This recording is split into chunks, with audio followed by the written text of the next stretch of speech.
OK, c'est à mon tour, là. On va faire Alléluia, OK?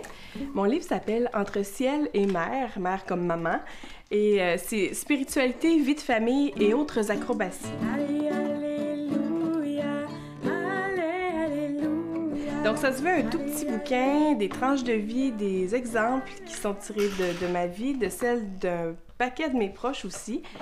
On dit que ce n'est pas un mode d'emploi, c'est une mosaïque, comme tu as dit. Parle-nous un peu de la structure. J'ai d'une part toute la question de comment d'être une maman, ça change la donne, et comment aussi, eux, les enfants, ils me posent des questions au niveau spirituel. Je dis qu'ils me gardent en marche, mais forcément, ils me font avancer, je réagis, je grandis comme mère, je régresse aussi. Mais, tu veux-tu partager, Flavie? Quelles sont là les tiennes,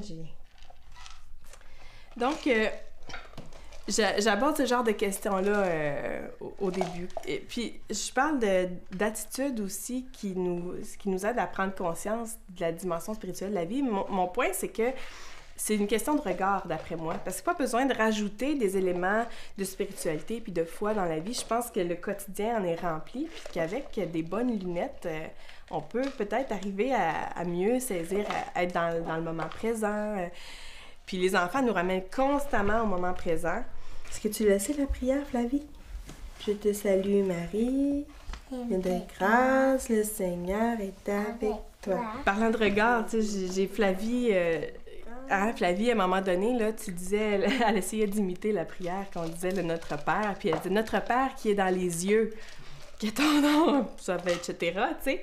Mais de se questionner sur quel regard je pose sur mon quotidien, qui est riche. Là, c'est pas un livre de mode d'emploi, c'est surtout une mosaïque, un collage d'expériences et d'idées vécues. Je le vois vraiment comme peut-être une idée cadeau pour des jeunes parents lors du baptême de leurs enfants ou à la naissance de leurs petits. C'est à eux que j'ai pensé. Je voudrais qu'en vous voyant vivre, étonner les gens puissent le dire.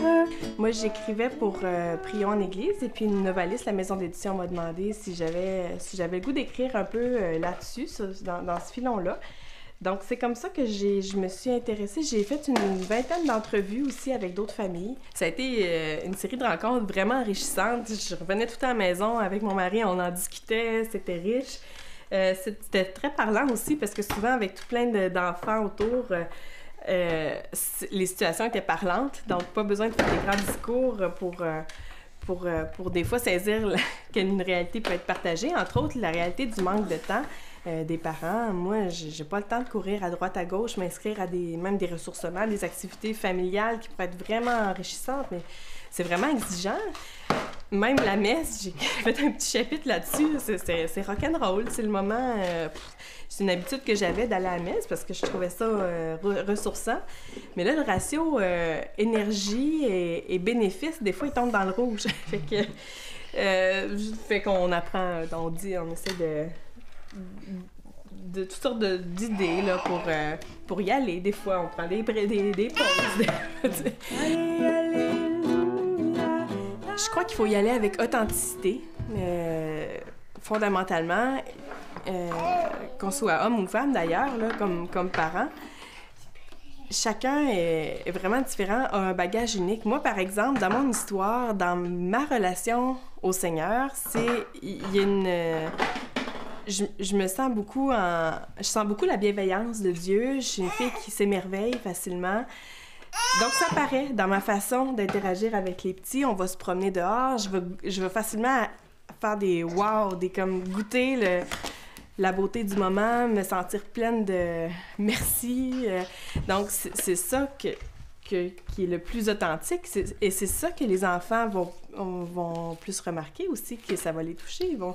Je me rappelle des visages de mon père, parfois, qui, quand j'étais petite, je voyais ses faces, ses sourires à 100 piastres. Là, je savais qu'il était comme vraiment profondément heureux, puis c'est un homme de foi aussi, donc qui était connecté à Dieu dans ce temps-là. Hey, je vais te trouver une solution, là.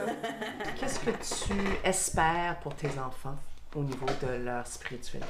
Ce qui est vraiment important pour moi, je pense, c'est qu'ils prennent contact avec leur vie intérieure, qu'ils soient vraiment enracinés, qui se sentent aimés profondément. Puis ça, mais, et qui peut-être puissent expérimenter le don de soi, l'amour de l'autre. Je pense que tant qu'ils vont être là-dedans, ils vont vivre quelque chose de Dieu. Je suis pas trop inquiète de quel chemin ils prendront plus tard, mais je me dis, s'ils sont là-dedans, ils vont être au cœur de l'Évangile. Puis je pense que ça prend une dose de lâcher-prise aussi, comme parents, là. Puis là, je suis au tout début de leur enfance, mais je vois bien que c'est un détachement progressif, puis leur autonomie qui grandit. Donc, je fais 1 + 1, puis je me dis, au niveau spirituel, ça va être la même chose.